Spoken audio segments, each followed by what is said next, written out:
ये सपना तो ना देख लिया यादव जी ने। देखो पहली बात तो बिजली अखिलेश यादव के घर में नहीं बनती है ना जी। योगी जी की आप तुलना उन घटिया और करप्ट लोगों से कर रहे हो। साइकिल से आए, साइकिल ही जीतेगी।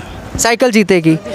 अब तो लेवल योगी का मोदी जी के लेवल में है आज की तारीख में। टिकट दे सर, तो यहाँ टिकट के बीच कहीं ना कहीं अत्याचार भी तो हो रहा है। तो वो एक महिला है, एक मंत्री से पहले वो एक महिला है प्रदेश की। नमस्कार, रियल हॉक न्यूज़ से मैं हूं जन्मजय कुमार और आप देख रहे हैं जनता की आवाज़। तो अभी मैं हूं दादरी विधानसभा चुनाव क्षेत्र के अल्फा 1 इलाके में और यहां जानेंगे लोगों से कि उनकी क्या राय है इस बार चुनाव को लेकर के।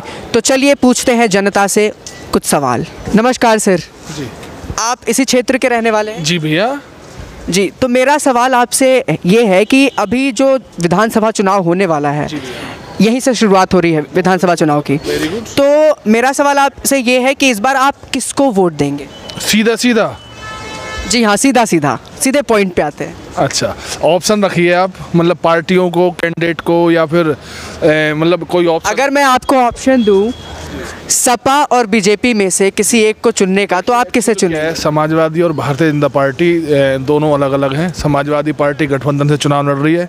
हमारे यहाँ अवतार सिंह भड़ाना चूँकि एक बहुत बड़ा चेहरा है और भारत का नहीं बल्कि देश दुनिया का सबसे बड़ा चेहरा है, और जहाँ तक बात है वोटों को प्रभावित करने की, वो कहीं ना कहीं बहुत ज़्यादा वोटों को प्रभावित करने की सक्षम रखता है। और ये जो सीट है जहाँ आप खड़े हो, यहाँ 3 सीट है, नोएडा, और यहाँ जो टच सीट है ये दादरी और जेवर टच सीट है।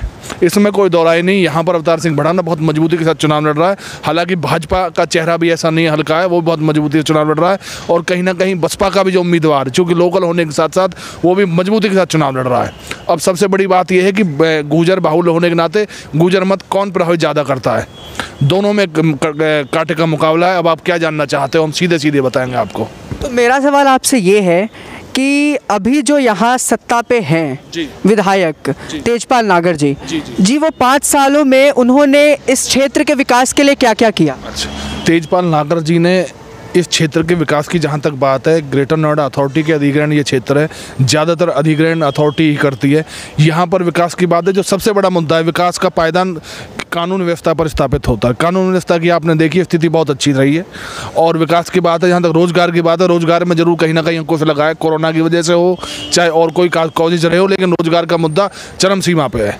व्यापार का मुद्दा चरम सीमा पे है। ये कहीं ना कहीं मामला चरमरा गया है। इसको अगर मजबूती से करते हैं तो इसको कोई हराने वाला नहीं है। तो यदि अगर ये व्यापार के क्षेत्र में भी विकास करते हैं तो क्या आप इन्हें फिर से सरकार में चुनेंगे? बिल्कुल 100%, इसमें कोई दो राय नहीं। नागर जी को 100%, हालांकि जीत भी वो रहे हैं, ऐसी बात नहीं जीत रहे, एक तरफा उनका विजय निश्चित है।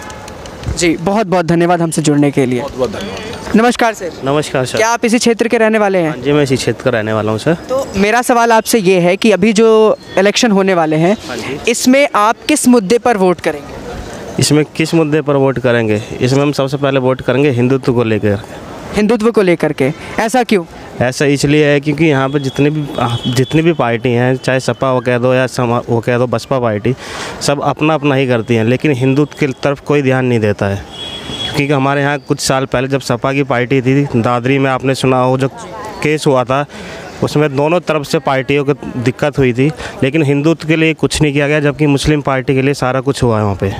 इसी वजह से अगर यहाँ यदि मैं आपको अगर ऑप्शन दूं कि बीजेपी और सपा में से, क्योंकि अभी जो 2 पार्टियां सबसे उभर के सामने आ रही हैं वो है बीजेपी और सपा, और इनके बीच सबको पता है कि मुकाबले टक्कर की हैं, तो आपको क्या लगता है कि इसमें से आप किसे चुनेंगे? बीजेपी को चुनेंगे। बीजेपी को चुनने का कारण क्या है आप? बीजेपी के चुनना कारण अच्छी पार्टी है, रोज़गार देती है, और उसमें जो गुंडागर्दी है वो समाप्त हुई है यहाँ की क्षेत्र की। देखो कोरोना चल रहा है, कोरोना की वजह से कुछ गलतियाँ हुई हैं जो कि कोई भी सरकार होती है उसमें वो चीज़ समझ में आती है। अब हर चीज़ के लिए सरकार को हम जिम्मेदार नहीं ठहरा सकते। नमस्कार सर, आप लोग इसी क्षेत्र के रहने वाले हैं? जी भैया, बिल्कुल इस क्षेत्र। हाँ जी भाई साहब। तो अभी जैसा कि हम सभी जानते हैं कि यूपी विधानसभा चुनाव जो है वो बिल्कुल आने ही वाला है, और लोगों की काफ़ी अलग अलग राय है कि किसकी सरकार बनेगी इस बार। तो मेरा आपसे जो पहला सवाल है वो ये है कि आपके हिसाब से, या फिर आप किसको वोट देंगे और किस मुद्दे को लेकर वोट देंगे इस बार? देखो, वोट जो हम लोग देंगे वो देंगे यहाँ पे भ्रष्टाचार को लेकर, एक अच्छी लॉ एंड ऑर्डर को लेकर, एक अच्छी सरकार, साफ सुथरी सरकार को लेकर, है ना। तो जो हम लोग उस चीज़ को लेकर वोट दी जाएगी। आपकी क्या राय है इस पे? बिल्कुल भाई साहब यही राय है और वोट हम बीजेपी को देंगे इस चीज़ को देखते हुए, है ना जी। सारा जो भी मुद्दे चल रहे हैं इस टाइम पे पिछली सरकारों को देखते हुए, या जो भी पिछले 5-7 साल में यहाँ यूपी में भी जो काम हुए हैं, या पूरे अपने देश में केंद्र सरकार भी जो काम कर रही है, उस सारी मुद्दे को नज़र में रखते हुए हम वोट बीजेपी को देंगे जी। आपका भी यही है? जी बिल्कुल भैया। तो मेरा आपसे एक सवाल है कि अभी जो, जैसा कि हम सभी जानते हैं कि अखिलेश यादव जो कि उनके ओपोनेंट हैं, उन्होंने कहा है अपने हर एक मंच पे कि जो 403 सीट हैं उनमें से 400 सीट इस बार उनको मिलने वाले हैं और बाकी के जो 3 सीट हैं वो अपने ओपोनेंट्स को वो देंगे। तो आपकी क्या राय है इस पर? नहीं, सपना तो ना देख लिया यादव जी ने। हो सकता है कि सपना देख लिया हो कि भाई इस तरह से मतलब हम आ रहे हैं, तो बाकी जनता बाकी जवाब देगी अपने तरीक़ा से। ऐसा नहीं है, क्योंकि मुख्यमंत्री बहुत अच्छे हैं और बड़ी साफ छवि के मुख्यमंत्री हैं। उन्होंने खासकर मतलब पश्चिम यूपी, पूर्व यूपी, हर जगह विकास किया है और लॉ एंड ऑर्डर बहुत अच्छा है। जो बहन बेटी कभी घर से बाहर नहीं निकलती थी, आज वो रात के 12 बजे घर से बाहर जा सकती हैं, आ सकते हैं। कोई डर नहीं है, कोई भय नहीं है, कोई दंगा नहीं है ना जी। तो ये है। आपकी क्या राय है इस पर? देखो, सीटों को लेकर के जो यादव जी कह रहे हैं वो उल्टा होगा। उनके हिसाब से जो सीट वो बता रहे हैं वो बिल्कुल उल्टा होगा, क्योंकि पिछले 5 साल से यहाँ पे इतने अच्छे काम हुए हैं पूरी यूपी में, क्या पूरे देश में कहीं भी आप किसी भी उस क्षेत्र में चले जाओ, किसी भी शहर में चले जाओ, कहीं भी जो सरकार के काम है वो बिल्कुल भी बंद नहीं है। इस टाइम पे बहुत अच्छे से काम किए हैं उन्होंने, और ख़ास करके युवाओं के लिए भी, बुज़ुर्गों के लिए भी, गाँव में भी जैसे लॉकडाउन हुए हैं इतने दिन से, घर पर राशन पहुँचाना, पढ़ाई लिखाई की चीज़ों को भी ध्यान में रखते हुए सारे मुद्दे क्लियर हुए हैं। तो ये बीजेपी बिल्कुल अपने अच्छे सीटों से पार होगी। ये बेकार की बातें हैं कि 400 सीटें जाएंगी या इतनी जाएंगी, वो सब बेकार की बातें हैं। मेरा एक और सवाल है कि हाल ही में बीजेपी के जो 10 विधायक और मंत्री जो सपा में मिले हैं, तो इससे कहीं ना कहीं बीजेपी को झटका तो नहीं लग सकता इस बार? ऐसा जनता बहुत तेज़ है। जनता सब समझती है कि ये सत्ता का सुख भोगने के लिए आते हैं, इधर जनता ही उनको जवाब देगी, उससे कोई झटका नहीं लगने वाला। ये जो सीटें कटी हैं या दूसरे उसमें गए हुए हैं, ये वो लोग हैं जिनको पहले से ये पता था कि हमें इस बार सीट हमें मिलने वाला नहीं है। तो इस चीज़ को उन्होंने पहले ही ध्यान में रखते हुए ही वो दूसरी तरफ हो गए कि ना तो हमारी बेइज्जती हो ना ये हो। तो इस हिसाब से उन्होंने नए जो चेहरे हैं, जो लोग पिछले काफ़ी टाइम से काम कर रहे हैं, उनको इसमें अब के मौका दिया जा रहा है चुनाव के लिए। बस ये चीज़ें हैं और ऐसा कुछ नहीं है जी। मेरा एक सवाल है कि ओम प्रकाश राजभर जो कि काफ़ी जाने माने चेहरे हैं, और पिछली बार जो विधानसभा चुनाव हुआ था उसमें वो बीजेपी के साथ थे और उन्होंने हर सीट पे जीत पाई थी। इस बार उन्होंने भी बीजेपी को छोड़ सपा से हाथ मिला लिया है। तो कहीं ना कहीं आखिर ऐसा क्यों हो रहा है कि बीजेपी के 10 मंत्री, 10 विधायक, ऊपर से ये सारे नेता क्यों उनको छोड़ रहे हैं? कोई तो कारण होगा, क्योंकि कोई अपने सत्ता में रहते हुए अपने ही पार्टी को क्यों छोड़ेगा? ऐसा उसका कारण साफ है। ये लोग ना हर अपने परिवारवाद चाहते हैं और इसमें परिवारवाद है नहीं। कोई अपने बेटे के लिए टिकट मांगता है, कोई अपने भतीजे के लिए मांगता है। तो ये है, ये कारण साफ है, इसीलिए लोग नाराज़ होते हैं इस तरह से। ओम प्रकाश राजभर जी जब बीजेपी को छोड़ करके सपा में मिले तो उन्होंने कहा था कि बीजेपी जो है वो निचले जाति के लोगों के साथ बहुत ही गंदा व्यवहार करती है। तो इस पे आप क्या कहना चाहेंगे? देखो, निचले जाति की बात तो यह है कि वो बिल्कुल गलत बोल रहे हैं। इस चीज़ का जो मेन कारण है वो उनको तभी पता चलेगा जब वो गांव देहात में निचले जाति के लोगों से मिलें जा कर के, क्योंकि अभी भी निचले जाति में आप जा कर के खुद ही अगर आप ग्राउंड लेवल पे बात करोगे तो निचले जाति का लोग तो और ज़्यादा खुश हैं, क्योंकि उन्हें हर तरह की सपोर्ट मिली हुई है। जिस तरह से ये पेंडेमिक में 2-3 साल हम गुजार रहे हैं, निचले जाति के लोग जो डेली करने खाने वाले लोग थे वो तो बहुत खुश हैं। ये ऊपर की बातें हैं कि जिन्होंने ग्राउंड लेवल देखे नहीं है और बिना वजह की बातें बनाने लगते हैं। ये बिल्कुल क्लियर है, ऐसा कुछ नहीं है। तो आखिरी सवाल कि इस बार आप तीनों के हिसाब से किसकी सरकार बनेगी? सरकार तो बीजेपी की बननी चाहिए। जी, सरकार तो बीजेपी की बनेगी यूपी के अंदर। देखो, सरकार बीजेपी की बनेगी और बननी भी बीजेपी की चाहिए, क्योंकि किसान से लेकर के जवान तक, युवा से लेकर के अगर हम इस देश में अपना कहीं वजूद चाहते हैं तो बीजेपी को ही लाना होगा। लेकिन एक और सवाल है आपसे कि अखिलेश यादव जी ने कहा है कि जब उनकी सरकार आएगी तो वो बिजली में जो है वो कहीं ना कहीं वो कम कर देंगे, बिजली उन्हें देंगे, लोगों को बांटेंगे। तो इस आपको ये सुविधा नहीं चाहिए? नहीं, देखो, पहली बात तो बिजली अखिलेश यादव के घर में नहीं बनती है ना जी। उसके लिए भी खर्चा होता है, और जो बंदा फ्री की आदत लेने की आदत पड़ जाए ना, फिर वो कभी भी काम नहीं करेगा, निठल्ला पड़ जाएगा। तो हमें फ्री की चीज़ें चाहिए ही नहीं। तो सबसे मेन चीज़ यही है कि ये सब चाहिए नहीं हमें फ्री की चीज़, के पानी मिल जाए, बिजली मिल जाए, ये मिल जाए, अपना मेहनत करो, उससे करके खाओ, हमें बिल्कुल स्वीकार नहीं है। अगर हमें कोई सरकार ये फ्री की चीज़ें देगी भी तो भी हम नहीं लेंगे। क्षेत्र के रहने वाले हैं? हाँ, इस क्षेत्र का रहने वाला हूँ। तो मेरा सवाल आपसे इस बार ये है कि इस बार किसकी सरकार बनेगी आपके हिसाब से? योगी की बनेगी। योगी की बनेगी। क्यों योगी की बननी चाहिए? योगी के अच्छे काम हैं, उसने प्रूफ करके दिखाया है ग्राउंड पे। सारा जितना भी आप सिनेरियो लोगे पूरे यूपी का तो आपको उसका रिजल्ट नज़र आएगा। जितने माफिया हैं, जितने करप्ट लोग हैं, सबको उन्होंने भट में क्या वहाँ बढ़ दिया जेल में। तो योगी हैं एकदम स्वच्छ, कोई करप्शन नहीं, कोई आदमी आपको परेशान नहीं कर सकता, माफियाओं से निजात दिलाई है उन्होंने। और पूछो क्या पूछना चाहते हो? सर, तो मेरा आपसे एक सवाल है इस पे कि जब योगी जी इतने अच्छे काम कर रहे हैं तो उनके ही पार्टी के 10 विधायक मंत्री ने उनका हाथ छोड़ करके सपा से क्यों मिला लिया? सेल्फिश हैं, स्वार्थी हैं वो। उनको टिकट कट रहा था, उन्होंने परफॉर्म नहीं किया, इसीलिए उन्होंने छोड़ के, उन्होंने टिकट नहीं दे रहा था, उनका टिकट कट रहा था, वो छोड़ के चले गए। भाई अब करप्ट आदमी को कौन जो है अपनी पार्टी में रखेगा? क्यों टिकट देगा? क्यों प्रमोट करेगा गलत आदमी को? योगी जी की आप तुलना उन घटिया और करप्ट लोगों से कर रहे हो। छोड़ के जाएं तो चाहे, उनसे क्या फ़र्क पड़ रहा? जितने भी स्वामी प्रसाद मौर्य है या और 2-4 थे अपना जो छोटे मोटे जिनका जनाधार है, वो भी बस अपनी बिरादरी में, जाति में, उनका कोई लार्जर स्केल पे कोई ऐसा कोई जनाधार नहीं है। योगी को आप उनसे तुलना मत करो। योगी एक ब्रांड है हिंदुस्तान का। अब तो लेवल योगी का मोदी जी के लेवल में है आज की तारीख में, और आने वाले टाइम में आपको पता लगेगा कि योगी क्या है।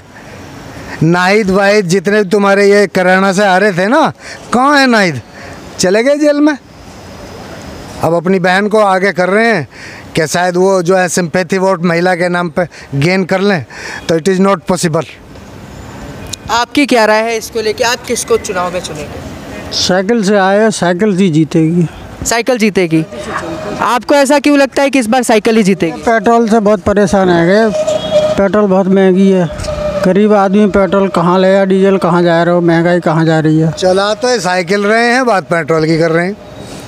आप मोटरसाइकिल चलाओ जब पेट्रोल की बात करो, साइकिल चला रहे हो तो साइकिल की बात करो जब तुम्हें पेट्रोल की ज़रूरत ही नहीं है। बता रहे हो आप महंगे, चला साइकिल रहे, बात पेट्रोल की कर रहे हैं। भैया साइकिल पे हम इटावा से, ठीक है अजी आप लंदन से सही, आप जो हैं वहाँ से सही, मुलायम के गृह क्षेत्र से, हमें इससे कोई मतलब नहीं है। मतलब बात मुद्दे की करो। यदि मोटरसाइकिल है तुम्हारे पास तो पेट्रोल की बात करो। भैया है ही ना मोटरसाइकिल चलाना, मोटरसाइकिल चला के खाना खाओ, साइकिल चलाओ। मेरा एक सवाल आपसे है कि इस बार जो अखिलेश यादव है, उन्होंने अपने हर एक मंच पे बोला है कि 403 में से 400 सीट जो है वो लेके जाएंगे और बाकी के 3 सीट जो है वो बीजेपी के लिए और बाकी के पार्टियों के लिए छोड़ देंगे। तो इस पे आप क्या कहना चाहेंगे? हाँ, मैं कहूँगा 403 विधानसभा की सीटें हैं, 25 थी, 23 चली गई उत्तराखंड में, 403 रह गई। क्या अखिलेश इस बात का दावा कर रहे हैं 400 ले जाएंगे वो? उनका कौन सा मैथमेटिक्स है ऐसा? आज तक ऐसी कोई विधानसभा हुई है असेंबली में? जब से ये देश आज़ाद हुआ है 1952 से चल रहा है ये मामला, आज तक जो है किसी को 400 सीटें मिली हैं? लेके 70 से 75 तक सिमट जाएंगे अखिलेश जी। क्या बात कर रहे हो? 300 प्लस यानी 325 प्लस एनडीए रहेगा। 300 प्लस तो ये आपका बीजेपी ही रहेगी। आप क्या कहना चाहेंगे इस पे? भैया दोबारा लौट के सरकार ना आई आज दिन तक, जोर से बोलिए। रिपीट सरकार नहीं हुई आज दिन तक। तो आपका कहना है कि अभी तक रिपीट सरकार नहीं हुई है तो अभी भी नहीं होगी? ये गाँव में घूम रहे हैं भैया, तो सब फसलें खाए ली, ठीक है, सब खेती चल रही। इन्हें जनबंधन ने काऊ पर 2 बीघा खेत है। आपसे एक मेरा सवाल है कि अभी जो इस क्षेत्र के विधायक हैं जो कि बीजेपी से है, आपको भी मालूम है, तो क्या उन्होंने इस क्षेत्र के विकास के लिए कुछ नहीं किया? भाई विकास कहाँ करेंगे विधायक? पहले तो का नाम योगी जी हैं, इनको पहले गौशाला में जो बनवाई थी, तो गौशाला में भैया वे जानवर कहाँ मर रहे थे, सर रहे, उन्हें कोई देखने वाला ना है। यार मैं बहुत इस बात से बहुत मुतरस्त हूँ, सब की बात करता मेरे से पूछ। सबरे जानवर 2 बीघा का ऊपर 4 बीघा खेत है, सब खत्म कर दे। बताओ आदमी का कहे, महंगाई इतनी है, 4 बीघा बाकी गेहूँ होते वे सब खाए ले जाने मन। तो आपको क्या लगता है कि मतलब अखिलेश की सरकार आएगी तो महंगाई कम हो जाएगी, रोजगार मिल जाएगा, विकास होने लगेगा? कुछ न कुछ तो राहत मिलेगी, हो सकता है कुछ राहत मिले, अगर बदलाव हो तो हो सकता है कुछ राहत मिले। आप इस पे क्या कहना चाहेंगे? मैं कहूँगा अखिलेश की सरकार पहले भी रही है, बहुत विकास हुआ है, समाजवादियों का विकास हुआ, परिवार का विकास हुआ है। अखिलेश ने किसी आम आदमी का विकास किया है? तुम्हें पता है जैसे ही डीजल के रेट बढ़ते हैं तो जो आपका ये पब्लिक ट्रांसपोर्ट है, रोडवेज वगैरह, उनके टिकट के रेट बढ़ा दिए जाते थे, आज तक वापस हुए हैं? डीजल का भी रेट कम हुआ है। अखिलेश सरकार में, उनके पिताजी की सरकार में रेट जो बढ़ गया, आम आदमी पिसता है। और वो आम आदमी की जो सरकार है ना, वो योगी की सरकार है। डायरेक्ट जो है डिजिटली ट्रांसफ़र होता है लोगों के अकाउंट में फंड, और उनको डायरेक्ट मिलता है, कोई करप्शन नहीं है। ये पिछली बार देख लिया, अब उसको नया कुछ चोला पहन का आएगा, नया दिमाग बदल जाएगा, नया कुछ पैदा होकर आएगा। जितने भी ये माफिया हैं, जितने भी उन्होंने पाल के रखे हुए हैं जो है करप्टेड और जो है कम्युनल लोग, उनका कैसे करेंगे? कोई पूछता है उनको? अब कैसे कह रहे हैं? उनको गाय छोड़ रखी है। गाय किसकी है? गाय ज़्यादातर हिंदू पालता है और हिंदू ही उसका विरोध कर रहा है। गायों की सेवा नहीं कर सकते? आप छोड़ क्यों रहे हो उन्हें? अपने घर में पालो ना। क्या दूध नहीं देती गाय? घी नहीं निकलता उससे? हमारी संस्कृति है गाय पालना, आप उसे जंगल में छोड़ रहे हो। ऐसे लोगों पे तो जो है केस होना चाहिए, ऐसे लोग तो जेल जाने चाहिए जो गाय को अपने छोड़ देते हैं। जी, मेरा सवाल आपसे एक ही है कि ओम प्रकाश राजभर जो कि पिछले विधानसभा चुनाव में बीजेपी के साथ थे, उन्होंने इस बार सपा का हाथ थाम लिया है। तो उन्होंने सपा से हाथ मिलाते ही उन्होंने कहा कि बीजेपी जो है वो निचले कास्ट के लिए कुछ नहीं करती और वो उनका इज्जत भी नहीं करती। तो इस बात में कितनी सच्चाई है? गुरुजी, मैं आपको एक बता दूं, जो भी इस तरह की लोअर ग्राउंडेड पार्टी हैं जो अपनी बिरादरी को बेच के दूसरों से हाथ मिलाते हैं। पिछली बार अखिलेश को कह रहा था भाई तुम अपनी माँ बहन की कसम है जो अखिलेश को वोट दो।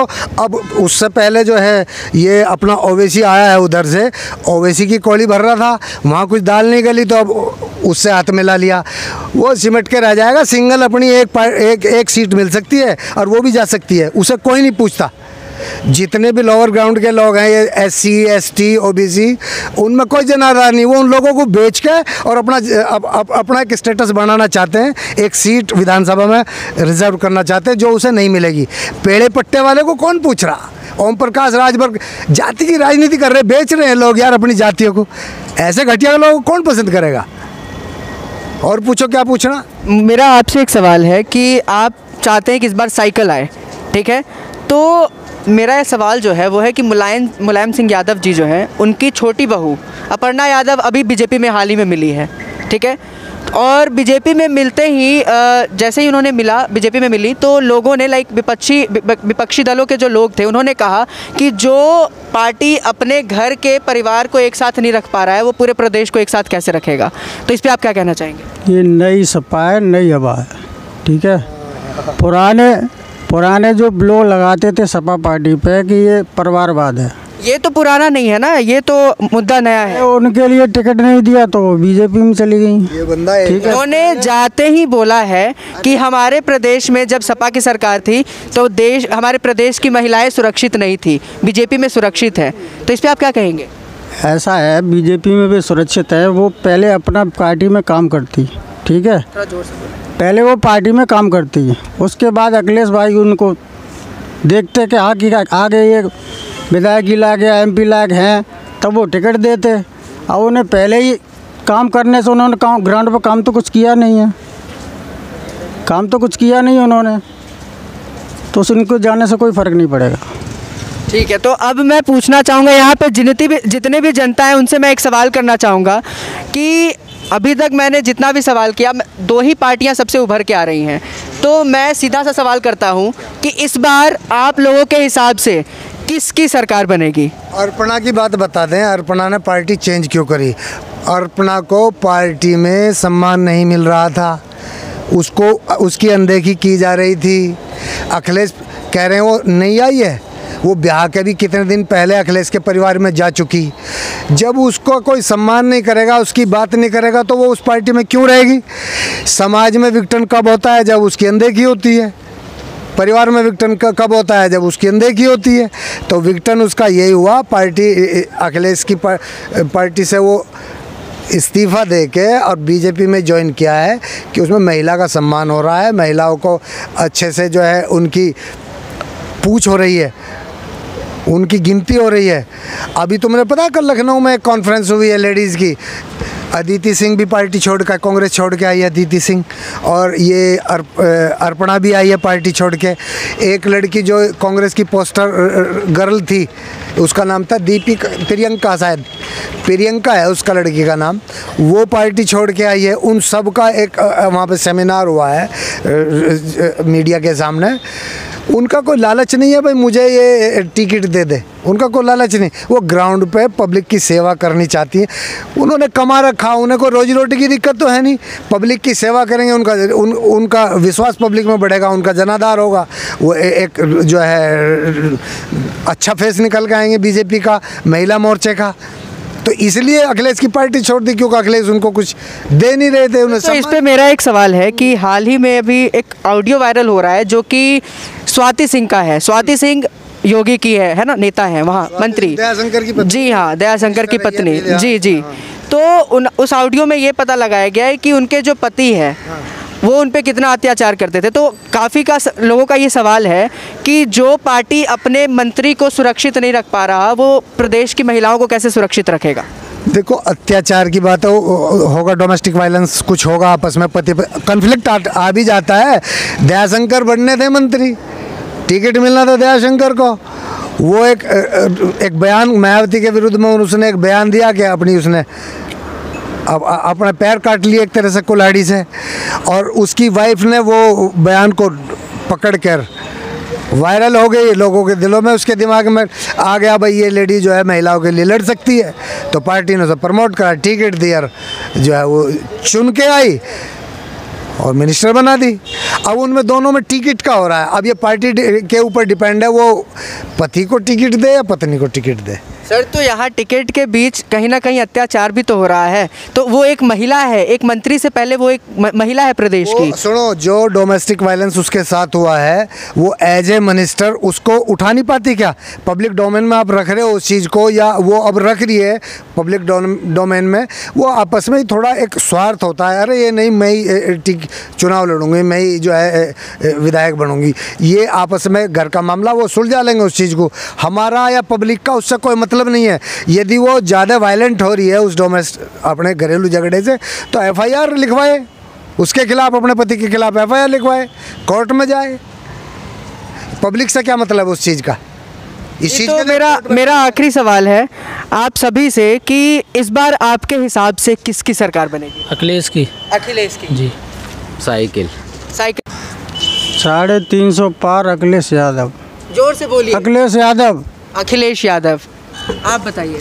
बीजेपी की सरकार बननी है साहब।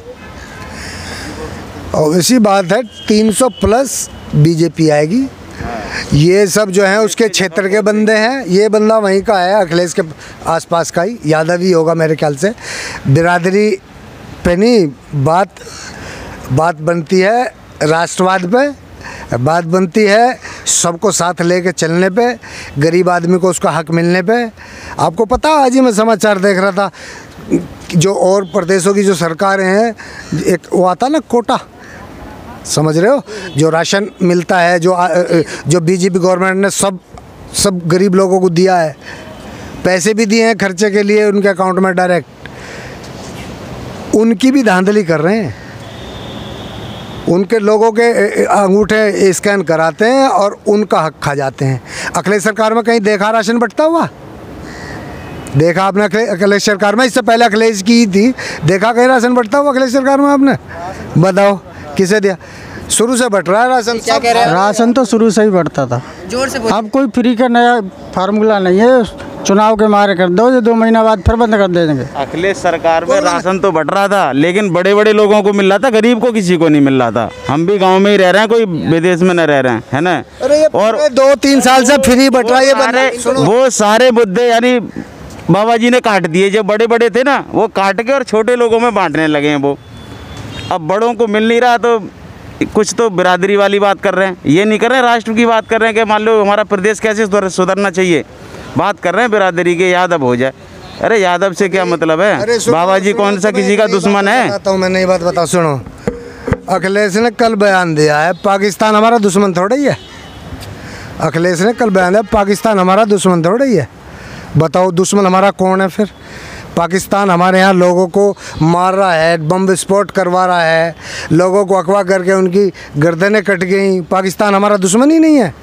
जिन्ना उनका रिश्तेदार है, जिन्ना यहाँ से जो है ले गया सारे संसाधन और ये सब बांट के उधर चला गया, समझ रहे हो आप? जिन्ना उनका रिश्तेदार हो गया, जिन्ना की भी तारीफ़ कर रहे हैं। क्या मतलब है इस बात का यार?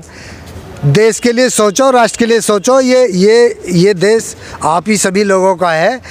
यदि इसमें सही से नहीं होगा, करप्ट रहेंगे लोग, करप्शन रहेगा, या अखिलेश जैसे या मुख्तार अंसारी जैसे, अतीक अहमद जैसे और तुम्हारा मुकीम काना, नाहिद हसन जैसे यहाँ जो है सरबराह बन के आएंगे लोगों के, क्या उन्हें फ़ायदा होगा? ये गुलाम बना के ही रखेंगे। इनका मकसद है लोगों को गुलाम बना के रखना, बस आज़ाद ना करना। जो गरीब तबके का लोग है उसके भी आवाज़ होनी चाहिए, उसे भी मिलना चाहिए कुछ। ऐसा नहीं है कि वो जैसे पैदा हुआ वैसे ही मर के चला जाएगा।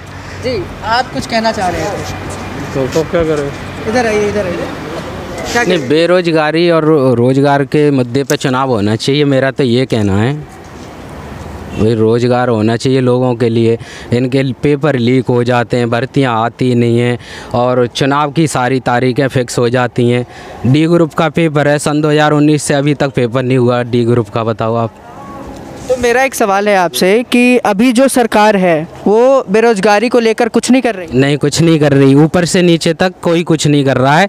इनके इलेक्शन फिक्स होते हैं, इनकी मीटिंग फिक्स होती हैं, इनकी रैलियां फिक्स होती हैं, कुछ भी फिक्स नहीं हो रहा, ना गरीब के लिए, ना आम आदमी के लिए, ना स्टूडेंटों के लिए, कुछ नहीं हो रहा है।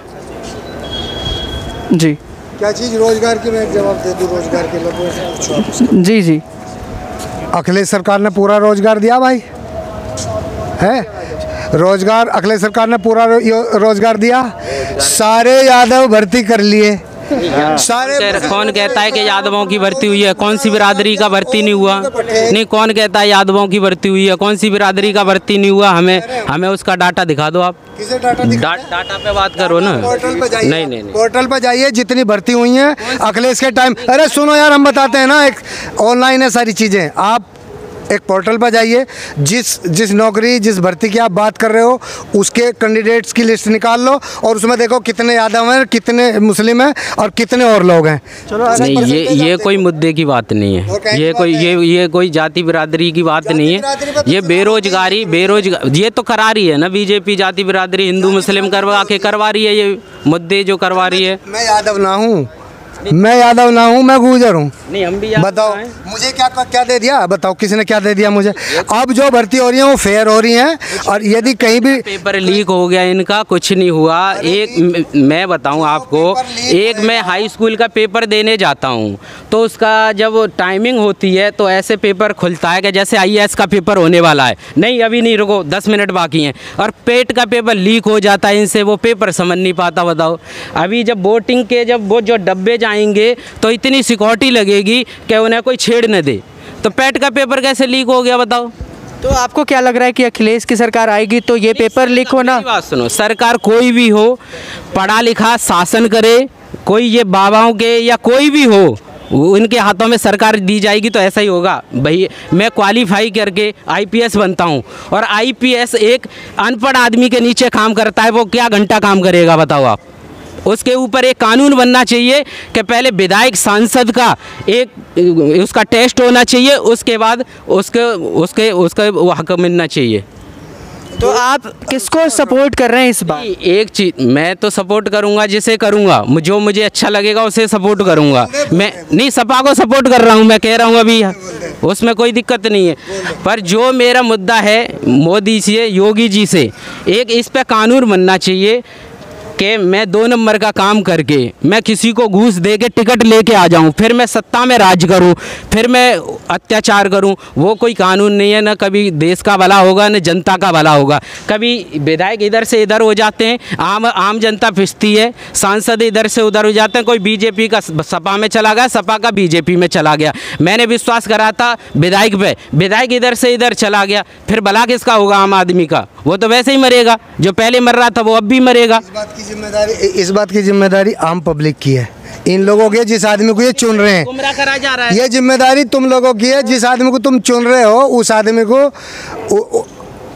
आदमी को जो है आप बताओ, ऐसे घटिया आदमी को क्यों चुनते हो? मजबूत आदमी को चुनो भाई। जो पार्टी छोड़ के जा रहा है, बिक रहा है, फिर क्यों ऐसे आदमी को चुन रहे हो आप? समझ रहे हो आप? अभी एक बात बताई इसने, अखिलेश गवर्नमेंट में यूपीएससी का चेयरमैन था अनिल यादव, पता है तुम्हें? 83 में से 54 आईपीएस वो बना दिए पीसीएस उसने, यादव। ये टैलेंट सारा यादवों में ही है और मैं ना किसी में। जी, तो अब मैं ये कह सकता हूँ, अब मैं ये कहना चाहता हूँ कि यहाँ पे लोगों से बात करके हमारी जनता, जिसको हम जनता ही जनार्दन है कहते हैं, और उनके हाथ में ही होता है सब कुछ, उनसे बात करके ये तो पता चल गया कि 2 पार्टियां हैं जिनके बीच टक्कर होने वाला है इस बार, सपा और बीजेपी। अब देखना यह बहुत ही दिलचस्प होगा कि किसकी सरकार बनेगी इस बार। और जैसा कि हमने देखा कि कोई साइकिल को वोट देगा तो कोई कमल को वोट देगा, तो देखते हैं कि कौन वोट देता है। और ऐसे ही देश विदेश की खबरों के लिए बने रहें रियल हॉक न्यूज़ के साथ। कैमरामैन अंकित के साथ जन्मजय कुमार।